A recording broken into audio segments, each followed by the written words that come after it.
మల్లెపూలను బత్తగాయలను MLA చేశావు, దొంగలతో మార్చి రాజకీయం చేశావు, అదేవిధంగా క్యాట్ ఫిష్ వ్యాపారం చేశావు.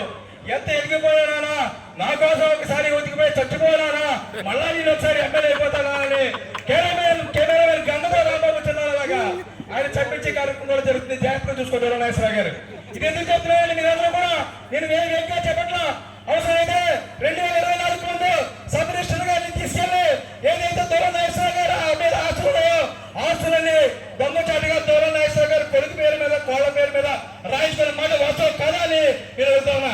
ఎందుకంటే ఒక రాజకీయ క్రీడతోటి అవసరమైతే ఈ దూరం వినయ్ దూరం కుటుంబ సభ్యులు ఎంత ప్రమాదకారులు అంటే కరోనా వైరస్ వస్తే మనందరూ కూడా జంగిపోయాం. ఇళ్ల నుంచి బయటకు వచ్చే ప్రయత్నం చేయాలా. ఎందుకు?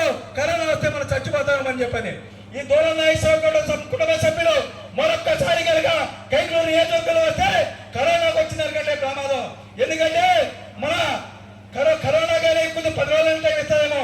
2029లో కనుక బతుకు బాలేక కనుక వాళ్ళు ఎక్కితే అక్కడి నుంచి రఫా అని ప్రతి ఊర్లో కూడా బ్యాచ్ తయారయ్యారు. వాళ్ళు నరుకుంటూ పోతారు ఎన్ఏ కుటుంబ నాయకుల్ని. కానీ అవకాశం మా ఎన్ఏ సోదరులు ఎవరు ఇక్కడ ఉన్న వాళ్ళు ఒక్కొక్కరు ఒక బ్యాట్స్మెన్ పెద్ద సినిమాలో రామ్ చరణ్ ఆడినట్టు అన్ని రకాల ఓటర్లు ఉన్నారు. దూరం నాగేశ్వరరావు కానీ దూరం నాగేశ్వర కొడుకుని కానీ దూరం వినోద్ కానీ తొక్కు పెట్టి నార తీస్తారన్నది సత్యం.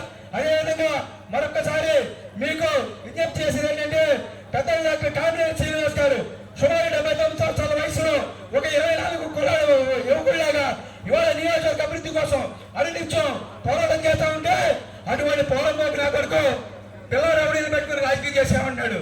అదే కనుక కొల్లి బాబీ కనుక రౌడీ అయితే ఇవాళ నీ కొడుకులు నువ్వు రోడ్డు మీద తిరిగేవాళ్ళని అడుగుతున్నా.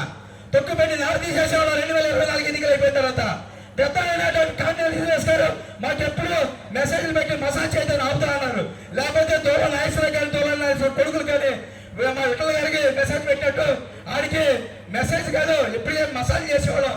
దయచేసి మీరందరూ కూడా మరొక్కసారి 2 చేతులు జోడించి 2029 ఎన్నికల్లో కానీ రానున్న ఎన్నికల్లో 2029 ఎన్నికల్లో కల్లా బాబు కొడుకులు ఉంటారో తెలియదు కానీ రానున్న స్థానిక సంస్థల ఎన్నికల్లో దూరం నాగేశ్వర కుటుంబ సభ్యుల కైకులు నియోజకవర్గంలో ఎవరు లేకుండా ప్రతి గ్రామంలో కూడా వార్డు స్థానాల నుంచి ఎంపీటీసీ నుంచి సర్పంచ్ నుంచి జిల్లా పరిషత్ నుంచి ఎంపీపీ నుంచి మన అందరం కూడా ఎండే కూడా జెండా ఎగరాలని మనస్ఫూర్తిగా తెలియజేసుకుంటూ అప్పుడే మనం ఎంత కష్టపడుతున్నటువంటి మన నాయకుడు పెద్ద డాక్టర్ కామినేని శ్రీనివాస్ గారికి మన గిఫ్ట్ ఇచ్చినట్టు 2024 ఎన్నికల ముందు మనం అందరితో ఖచ్చితంగా పనిచేసాము. ఇవాళ గెలిచేది డాక్టర్ కామినేని శ్రీనివాస్ గారు కాదు, గెలిచేది నేను అలాంటి కష్టంగా పనిచేసాము. అదేవిధంగా వచ్చే స్థానిక సంస్థల ఎన్నికల్లో ఖచ్చితంగా మరొకసారి పనిచేసి వాళ్ళు శాశ్వతంగా ఇంట్లో కూర్చోబెట్టేట్టుగా మీరందరూ చూస్తారని మనస్ఫూర్తిగా కోరుకుంటూ సెలవు తీసుకున్నాను. జై హింద్, జై జనసేన.